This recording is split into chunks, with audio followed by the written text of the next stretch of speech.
하나님 말씀 예레미야서 52장 1절에서 11절 말씀입니다.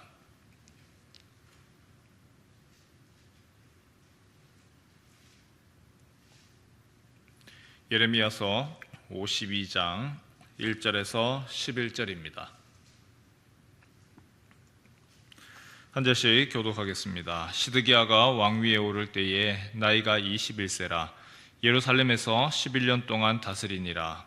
그의 어머니의 이름은 하무달이라 림나인 예레미야의 딸이더라.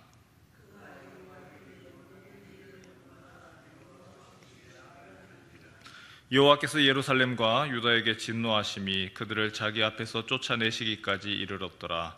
시드기야가 바벨론 왕을 배반하니라.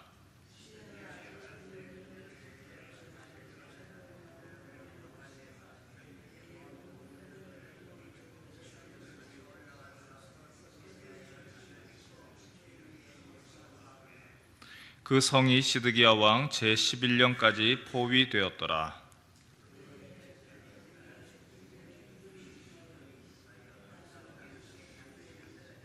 그 성벽이 파괴됨에 모든 군사가 밤중에 그 성에서 나가 두 성벽 사이 왕의 동산 견문 길로 도망하여 갈대아인들이 그 성읍을 에워쌌으므로 그들이 아라바 길로 가더니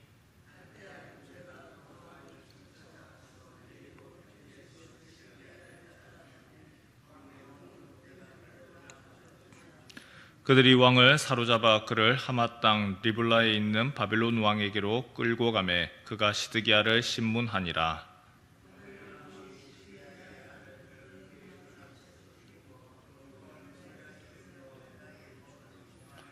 함께 읽습니다.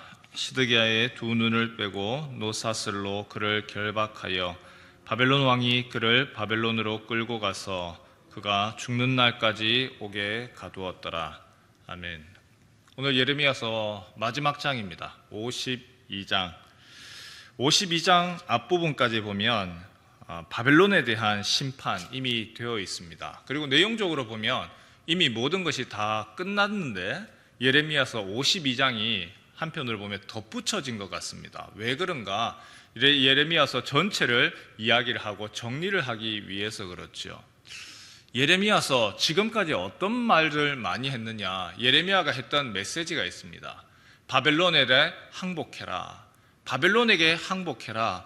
그리하면 너희가 살 것이다. 하나님이 이 예루살렘을 지금 멸망시키려고 하니까 바벨론에게 항복을 해라. 하지만 선지자가 이야기하는 것이 별로 원하는 답이 아닙니다. 듣고 싶은 얘기가 아니죠. 그러다 보니까 선지자가 아무리 외쳐도 듣지를 않습니다. 예레미야가 계속해서 얘기했던 내용 중에 뭐가 있느냐면 들어라. 계속해서 얘기를 했습니다. 왕이 찾아옵니다. 혹시 하나님에게 받은 메시지 없습니까? 나에게 들려주십시오. 듣겠습니다. 하지만 그 메시지는 하나님에게 받은 메시지는 시드기야 왕이 기대하던 메시지가 아니죠.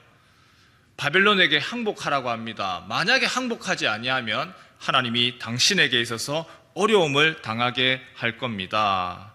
예레미야 34장 21절 말씀. 또 내가 유다의 시드기야 왕과 그의 고관들을 그의 원수의 손과 그의 생명을 찾는 자의 손과 너희에게서 떠나간 바벨론 왕의 군대의 손에 넘기리라. 왕이 듣기에 좋은 얘기가 아닙니다.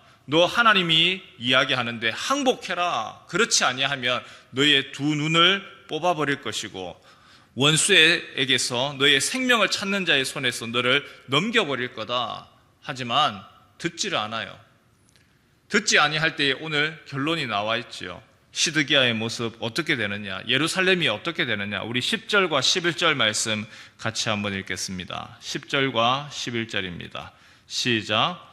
바벨론 왕이 시드기야의 아들들을 그의 눈 앞에서 죽이고 또 리블라에서 유다의 모든 고관을 죽이며 시드기야의 두 눈을 빼고 노사슬로 그를 결박하여 바벨론 왕이 그를 바벨론으로 끌고 가서 그가 죽는 날까지 오게 가두었더라. 하나님이 계속하여서 들어라 이야기를 하고 하나님께로 돌이켜라 얘기를 해도 듣지 않을 때에 하나님이 어떻게 하시죠? 예루살렘을 멸망을 시키고 그 나라의 왕을 두 눈을 뽑아버리고, 그리고 자신의 아들들이 먼저 죽는 것을 보고 자신의 눈이 뽑혀서 노사슬로 결박당하여서 가고, 그리고 마지막으로 죽는 날까지 바벨론 땅에서 죄수로 감옥에 갇히더라. 예레미야서 52장 말씀은요, 안타깝게도 끔찍한 결론입니다.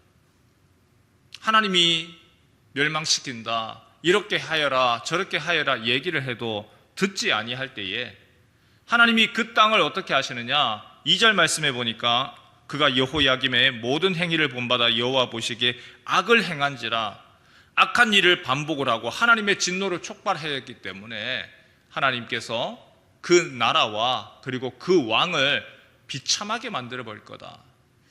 그런데 오늘 예레미야서에서 한 가지 더 눈여겨볼 것이 있습니다.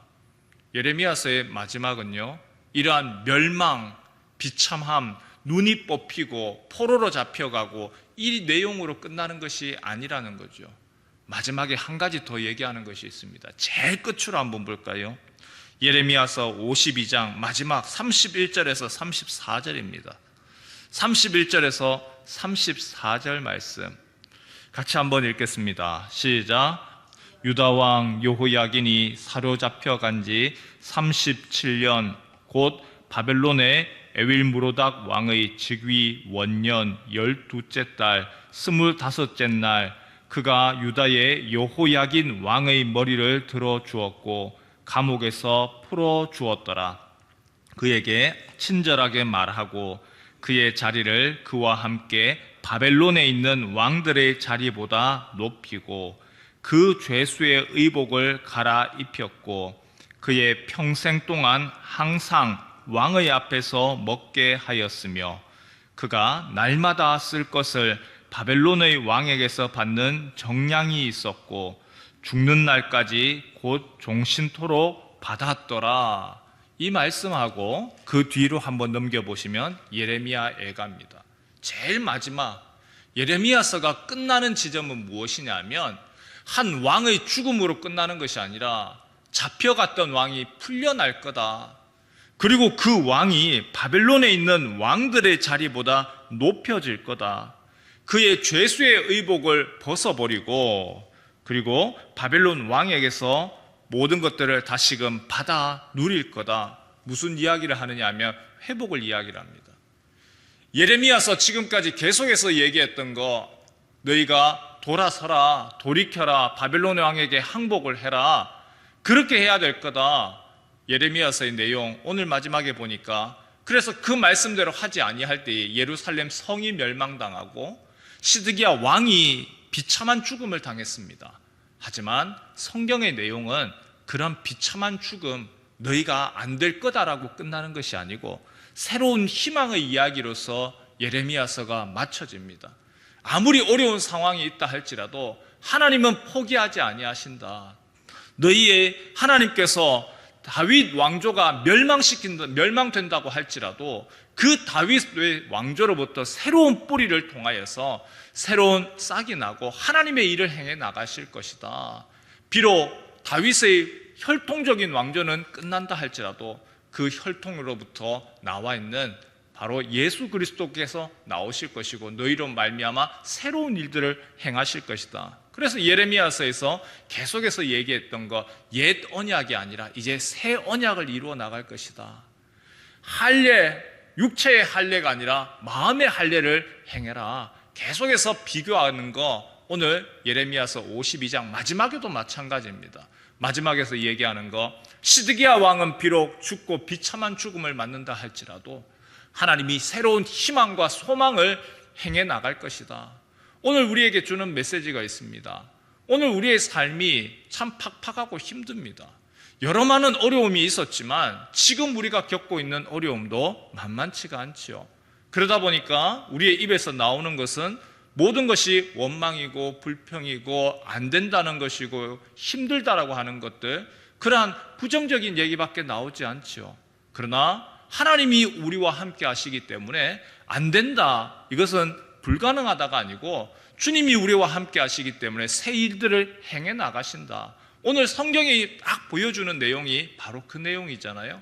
예레미야서 52장에 하나님의 심판이 있습니다. 없는 것 아닙니다. 하나님의 징계가 있습니다. 하나님께서 그들에 대해서, 잘못한 자들에 대해서 하나님이 치리하십니다. 말씀하시고 돌이켜라 했음에도 불구하고 돌아서지 아니할 때에 하나님이 징계하시고 심판하십니다. 그러나 심판이 끝이 아니고 하나님 새 일들을 행해 나가십니다.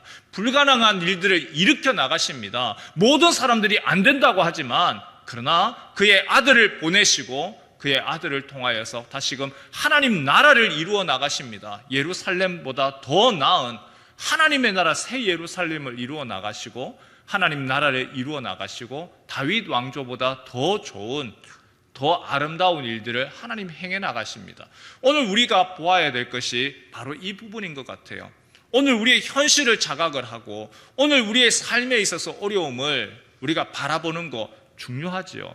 그러나 그것을 넘어서서 하나님이 무엇을 행하시고 하나님이 이 일들 가운데서 멸망과 심판이 아니라 그 가운데서 일으킬 새로운 소망을 가지는 것이죠. 오늘 예레미야서의 메시지, 예루살렘이 멸망합니다. 다윗의 자손이 비참하게 죽음을 맞이합니다. 희망과 소망 없는 것 같습니다. 하지만 하나님이 옛 언약이 아니라 새 언약을 맺으시고 건물로서의 성전이 아니라 성전 되신 예수 그리스도로 말미암아 새 예루살렘을 이루어 나가고 하나님 나라를 이루어 나갑니다. 오늘 우리가 이 기대와 소망을 가지고 하나님께 간구하고 기도했으면 좋겠습니다. 주님, 내가 내 입에서 하는 말이, 내가 바라보는 눈이, 그 모든 것들이 자꾸만 모든 것이 안 된다, 이래서 안 되고 저래서 안 되고 부정적인 것에 사로잡혀 있습니다. 주님, 나의 눈을 띄워주셔서 하나님이 하시는 일은 안 된다가 아니라 희망과 소망으로서의 일들을 행해 나가시는데 내가 바라보아야 되는 것이 하나님 할 것을 바라보아야지 자꾸 다른 것들, 다른 부분들에 대해서 보는 것이 아니고 하나님 하시는 것을 보게 하시고 내가 듣고 싶은 거, 내가 기대하는 것이 아니라 하나님이 행하시는 것을 듣고 보게 하옵소서. 그런 소망으로 가득 찬 성도 되시길 주님의 이름으로 축원합니다.